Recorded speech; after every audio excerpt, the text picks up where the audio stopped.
Cuando el instante no basta, el análisis se encuentra con la realidad. Esto es Minuto a Minuto, más allá de la noticia, por Radio Monumental. Son las 3:02 de la tarde. ¿Qué tal? Muy buenas tardes. Bienvenidos a Minuto, nuestro programa de análisis y entrevistas producido por Noticias Monumental. Hoy una tarde no tan fresca como en días anteriores. De hecho, el IMN había pronosticado un día bastante bochornoso. 22,5 grados Celsius es la temperatura en este instante. 40 kilómetros por hora la velocidad del viento, bastante fuerte hacia el este. La humedad relativa es de 64%. Hoy nos acompaña aquí en la cabina monumental el fiscal general de la República, don Jorge Chavarría, quien fue noticia representando al Ministerio Público esta semana. Justo arrancando la campaña electoral, el Ministerio Público le da a conocer a la ciudadanía cuáles son las investigaciones sobre delitos electorales que lleva a cabo, y pues le pedimos a don Jorge hoy que viniera, nos hiciera un resumen de a cuáles partidos se están investigando y además un análisis más macro de la situación, porque prácticamente hay muchos partidos que están infringiendo, o por lo menos con grandes probabilidades de infringir, hasta que un juez lo confirme, artículos del Código Electoral aprobado en 2009. Don Jorge, buenas tardes. Buenas tardes, Randall, y buenas tardes a la audiencia. Sí, con mucho gusto. Bueno, estas causas se originan con las investigaciones que realiza el Tribunal Supremo de Elecciones, concretamente la Dirección de Financiamiento de Partidos Políticos, que a la hora de hacer la auditoría o los estudios sobre el financiamiento de los partidos que participaron en la campaña anterior, descubre inconsistencias en sus contabilidades y al hacer el análisis detectan la comisión de probables delitos, por lo cual comunican al Ministerio Público. Hemos insistido acá con los fiscales para reducir los tiempos de investigación. Esto es complicado porque hay auditorías y las auditorías implican revisión de documentos uno por uno, etcétera, pero bueno, con el trabajo que había hecho el tribunal teníamos una base importante para avanzar más rápidamente. En este contexto, entonces, el Ministerio Público ya había acusado en marzo al diputado Óscar Alfaro en el caso Chicharrín, que fue el traspaso de o el alquiler de un club político contrario a la ley, y en el caso de los diputados Alicia Fournier y el señor Calderón, también por infracciones al Código Electoral. ¿Esos ya estaban acusados? Esos se habían acusado en marzo. Y la Corte precisamente ahora está conociendo el caso de la diputada Alicia Fournier y el diputado Calderón para determinar si levanta o no, si admite o no la acusación. Y le pide al Congreso levantar la inmunidad. Y le pide, si la admite, le pide al Congreso levantar la inmunidad para conocer ya en el proceso penal propiamente dicho la acusación. Que curiosamente ha despertado una polémica vieja en corte, de si ellos tienen que analizar solo la forma de la acusación presentada por el Ministerio Público o también el fondo del tema. Había un grupo muy pequeñito que se había mantenido consistente en que era el fondo, siempre perdían en votación, pero ese grupito se convirtió en 11 en esta ocasión y están empatados en la corte. Sí, exactamente, ese es el punto de discusión ahora en este momento. A don Óscar Alfaro ya se le había... No, va a depender lo que ellos determinen. En este caso va a influir definitivamente en la otra causa. Pero bueno, ese es parte de los vacíos que tiene el Código Procesal al regular esta materia. Esta es del PLN. Esta es del PLN. Luego, la semana anterior se acusó a 3 personas del movimiento libertario, a Carlos Solano, el señor Alfaro y el señor Roger Segura. Se les acusó por estafa, falsificación de documentos y uso de documentos falsos, que esta acusación se origina en el hecho de que fueron alterados 190 registros de capacitaciones que nunca se dieron. Entonces se documentó un hecho inexistente, y con base en esta documentación de un hecho falso se procede a presentar el cobro al Tribunal Supremo de Elecciones. Obviamente, si la capacitación no se dio y se documentó falsamente el hecho inexistente, hay una clara intención de engañar al tribunal para provocar el pago. Y en relación al Partido de Acción Ciudadana y al Partido de Liberación Nacional, quedan pendientes dos casos, pero que ya van muy avanzados y en los cuales ya podemos tener individualizadas quiénes son los probables autores de los delitos que se atribuyen, que básicamente son los mismos: estafa, falsificación de documentos y uso de documento falso.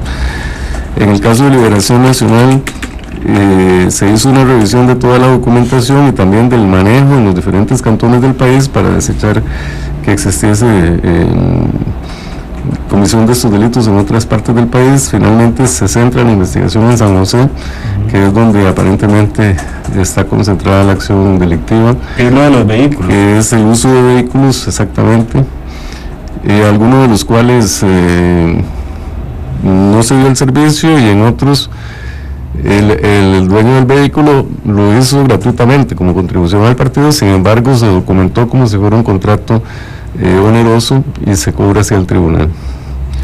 Y en el caso de Acción Ciudadana, lo que se documenta falsamente son servicios profesionales de partidarios que en un voluntariado colaboran con el partido dando esos servicios, y a espaldas de ellos se documentan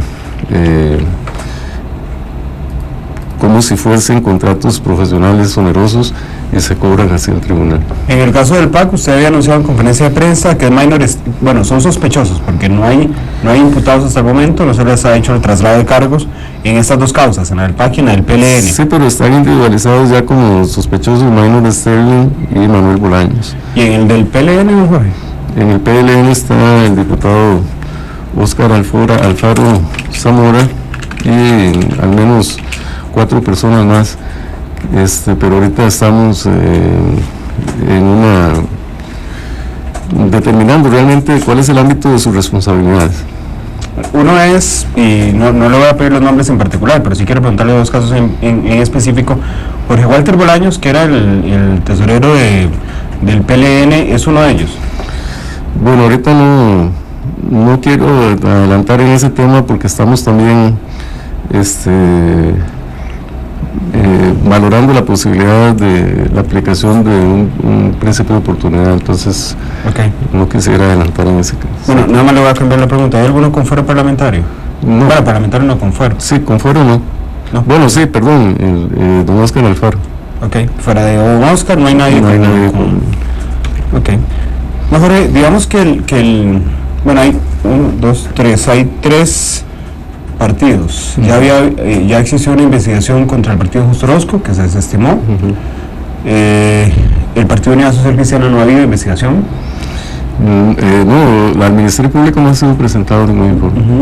Y Frente Amplio tampoco. Digamos que de los partidos que recuerdo participaron en la elección pasada y en esta que están participando, eso significa que en la primera elección posterior a la aprobación del nuevo Código Electoral en 2009 ya se vieron comportamientos que transgreden los artículos. Recuerdo en una entrevista anterior, creo que fue una conferencia de prensa que usted había brindado hace algunos meses, que usted decía que los partidos se acostumbraron a un mecanismo que se varió con el Código Electoral, pero siguieron ejecutando esos mecanismos. Esa es la impresión que le da, tomando en consideración que hay 3 partidos grandes investigados por violaciones al Código Electoral. Bueno, yo creo que aquí hay que hablar con claridad, porque todo el mundo sabe que una estafa es una estafa. O sea, hacer documentos falsos y documentar falsamente hechos para hacer un cobro es un asunto como de comportamiento elemental.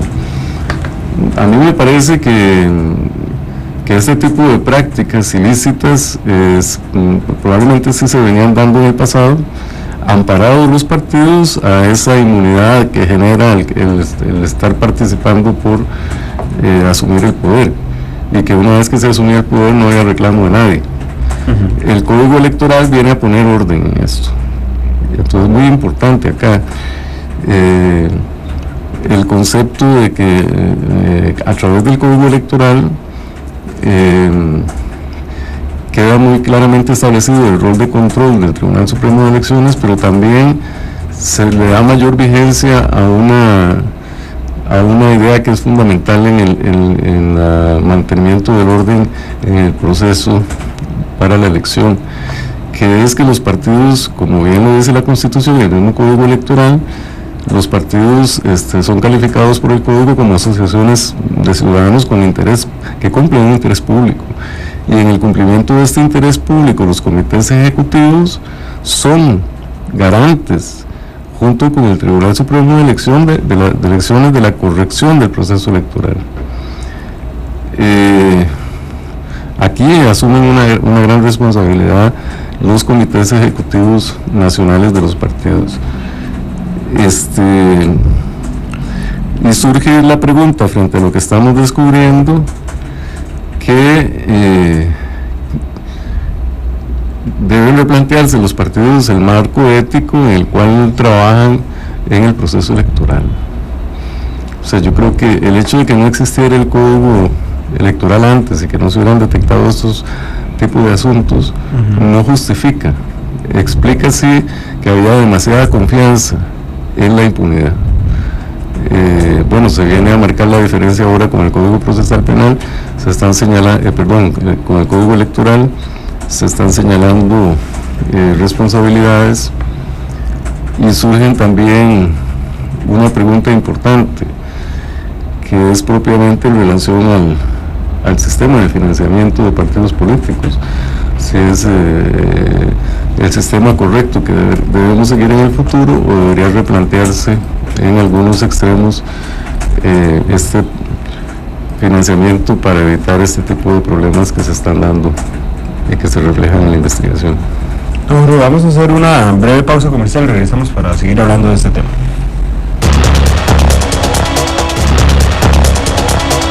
Son las 3:15, estamos con el fiscal general de la República, Jorge Chavarría, hablando sobre las investigaciones penales que tiene el Ministerio Público a cargo por financiamiento de partidos políticos durante la última campaña electoral. Don Jorge, usted decía ahora una frase que me llamó la atención, decía que había demasiada confianza en impunidad. Cuando uno ve la forma en la que los partidos aplicaban estas irregularidades, digamos, primero el PLN, según la hipótesis del Ministerio Público, pasando el balcón verde, por ejemplo, a manos de varias personas en menos de 24 horas. Óscar Alfaro trasladándole una sede de partido en pocas horas también. El Movimiento Libertario supuestamente alterando 190 registros de capacitaciones. El PAC alterando o haciendo pensar que había contratos de servicios profesionales, y el PLN otra vez supuestamente con alquileres de carros. Es una forma muy burda de hacerlo. Sí, por eso digo yo que pareciera que había mucha confianza en la impunidad, y que era una práctica que se venía realizando. No voy a mencionar con quién para no, pero dentro de la investigación esta hemos tenido oportunidad de conversar con diferente gente, y había una persona ahí que me hacía el siguiente comentario, me decía: mejor es que nosotros pensábamos que era un derecho de los partidos, pero no es un derecho de los partidos. Entonces, como se veía como un derecho, simplemente se acomodaban las cosas. Bueno, este es un tema que desde la perspectiva que está presentando, podría ser que ameritara alguna discusión a futuro para corregir la ruta. O sea, también puede entenderse en un sistema de financiamiento de partidos políticos, establecerse una suma determinada para cada grupo, para todas las agrupaciones, y estableciéndose como un derecho. Es decir, que se hace el aporte estatal, y los partidos disponen de él como consideren pertinente, y no mediante un sistema de liquidación a través de la acreditación de los gastos que se realizan. Pero es que ahí lo dejaríamos a la libre.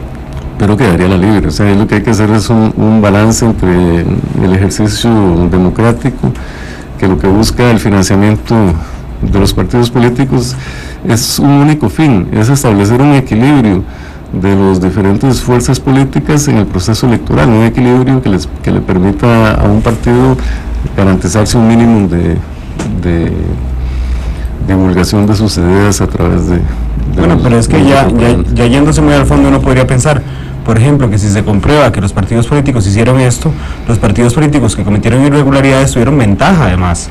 Sí, claro. ¿Verdad? Porque entonces los otros que no lo hicieron no pudieron obtener, digamos, esos montos que están intentando liquidar los que sí cometieron las supuestas irregularidades. Esa es precisamente, digamos, la infracción desde la perspectiva electoral. O sea, que hay un abuso de posición por el partido. Ya desde el punto de vista meramente electoral, eso fue lo que ocurrió. Hay un abuso de posicionamiento que le permite al partido precisamente a través de este abuso posicionarse de mejor manera frente a otros partidos con menos posibilidades o que se comportaron más éticamente, si es que los hubo. Eso no lo sé, todavía el tribunal no ha concluido sus investigaciones. Tiene pendientes. Tiene pendientes, así que no sabemos cómo están otros partidos. Jorge, ayer publicábamos una nota del periodista Alexander Rivera. Le voy a leer textualmente una parte, porque decía, el título que le colocamos ayer es Plan de Diputados pretende flexibilizar delitos electorales. Y entonces empezaba mi compañero Alexander diciendo, el afán por ganar votos lleva a algunos partidos políticos a cometer delitos electorales durante la campaña. Al final no llegan a casa presidencial, pero sí al Ministerio Público. Un plan en el Congreso impulsado por 29 diputados pretende flexibilizar las faltas. La idea de los legisladores es modificar el Código Electoral, aprobado en 2009, y eliminar la pena de prisión de 2 a 4 años a las sociedades, a los representantes de las sociedades anónimas nacionales que realicen donaciones de dinero. Es decir, simplificándolo aún más, ellos quieren abrir la puerta para que haya empresas nacionales o personas jurídicas nacionales que donen en campañas políticas. Sin embargo, esto abre la puerta a muchas cosas. Imagínense que un extranjero sea el presidente de una persona jurídica nacional. ¿Cómo lo ves, señor Jorge? Bueno, yo creo que aquí se requiere madurez. O sea, yo creo que lo que está en discusión es un tema muy importante. Si nos salimos del contexto local, ¿verdad? De la Plaza de Deportes de aquí de San José. Ajá. Estamos en un país que está en la zona más peligrosa del mundo, en la zona, en el territorio del mundo en donde la tasa de homicidios es la más grande por cada 100.000 habitantes, que es Centroamérica. Y no me vengan a decir que eso es solo en Guatemala y El Salvador. O sea, en Limón el índice de homicidios por enfrentamiento de las organizaciones criminales es altísimo, igual aquí en San José. Entonces, estamos exactamente centroamericanizados, exactamente igual que Guatemala, El Salvador, etc. Cuando vamos a crimen organizado. Cuando vemos a crimen organizado. Lo que implica que hay una gran influencia y un gran trabajo de las organizaciones criminales regionales, con lo cual estamos hablando de cárteles mexicanos y colombianos y organizaciones narcotraficantes colombianas. Estamos como un sándwich metidos en esa relación. Además, ya nos dimos el lujo de meternos en el hit parade mundial, ¿verdad? Con el tráfico de órganos. Entonces ya tenemos relaciones de la criminalidad global. Y además tenemos el caso de lavado más grande del planeta en los últimos años. Entonces, en ese contexto, ¿vamos a defender a la democracia o no la vamos a defender? Si es que estas normas, el artículo 128 que prohíbe la contribución de sociedades mercantiles y que prohíbe los aportes de extranjeros, lo que están protegiendo precisamente es nuestra democracia de la mano peluda de las organizaciones criminales, de las corporaciones que actúan al margen de la ley cometiendo delitos económicos y de las otros grupos de interés que lo que hacen es fomentar el odio. Entonces, ese es el punto. O sea, no es que vamos a hacer en la próxima campaña, no, es que vamos a hacer en la próxima década para defender esta democracia. Entonces tenemos que establecer vallares para impedir la penetración de esas fuerzas oscuras que quieren controlar los territorios de Centroamérica y por supuesto los entes políticos. Ahora vale 30 segundos más para ir a la última pausa comercial. Regresamos con el último bloque de Minuto a Minuto. Son las 3:22, estamos con el fiscal general de la República, Jorge Chavarría. Don Jorge, lo que acaba de decir lo dijo en una fecha simbólica, porque hoy un tribunal unitario ordenó la inmediata libertad de México del narcotraficante Rafael Caro Quintero. Decía más temprano la periodista Ani Pérez en redes sociales que el caso de Caro Quintero fue un parteaguas en la política y la judicialización nacional, porque precisamente lo que demostró era que efectivamente la Virgen de los Ángeles no nos tenía resguardados de la intrusión del narco en la política nacional. Claro, es que Caro Quintero marca precisamente, es como el momento del desvelamiento ¿verdad? De los ojos de los costarricenses, para darnos cuenta que estamos totalmente penetrados por las organizaciones criminales mexicanas, y que no era inocente porque hasta se hablaba de una autoridad superior cuando ingresó el avioncito que llegó al aeropuerto y nadie lo controló. Estaba esperando el carro, el tipo tenía casas, por cierto, ahí en Coronado, ahí donde está ahora el club de deportes. El Comité Olímpico Nacional era la Casa Caro Quintero. Era la Casa Caro Quintero, y por ahí hay otras casas que se secuestraron y se decomisaron. Es decir, que el hombre estaba bien establecido en Costa Rica. Y bueno, en este momento estamos peor de penetrados. Entonces dejémonos de ingenuidades, o sea, el tema en discusión acá es la defensa de la democracia costarricense, y la gran responsabilidad de los que estamos en este momento en las posiciones de autoridad o de poder es precisamente la obligación que tenemos de ver cuáles son las vulnerabilidades que tiene el país, y a partir de la determinación de esas vulnerabilidades del ámbito de riesgo, establecer valladares para impedir la penetración. Y en el tema de financiamientos de partidos políticos, que es un tema esencial en la lucha contra el narcotráfico, el artículo 128 del Código Electoral es fundamental, es el que prohíbe las contribuciones precisamente de las sociedades anónimas. ¿Por qué? Porque hemos visto que capas hasta de 20, 30 sociedades anónimas que cubren el nombre de una persona. Entonces una investigación es imposible determinar quién fue el que contribuyó, porque hay 100 sociedades anónimas de por medio. Algunas en manos de extranjeros. Algunas en manos de extranjeros, y cuántas en manos de criminales, no sabemos. Entonces, por supuesto que esta norma es muy importante. ¿Tiene fallas del Código Electoral? Sí las tiene, porque luego cuando se regulan los delitos electorales, precisamente comete omisiones tan graves como la que ocurre en la investigación del Partido de Liberación Nacional, cuando se analiza el traspaso del club político, en donde la conducta del intermediario, que en este caso era don Bernal Jiménez, no está tipificada. Entonces hay un error tremendo legislativo ahí que hay que corregir. Que es del que se está agarrando corte, particularmente, que es del que se están agarrando algunos magistrados, ¿verdad?, para pedir un informe al Ministerio Público. Bueno, usted no puede referirse a eso, porque la corte lo habló en privado y desde noticias, que sí lo podemos hacer.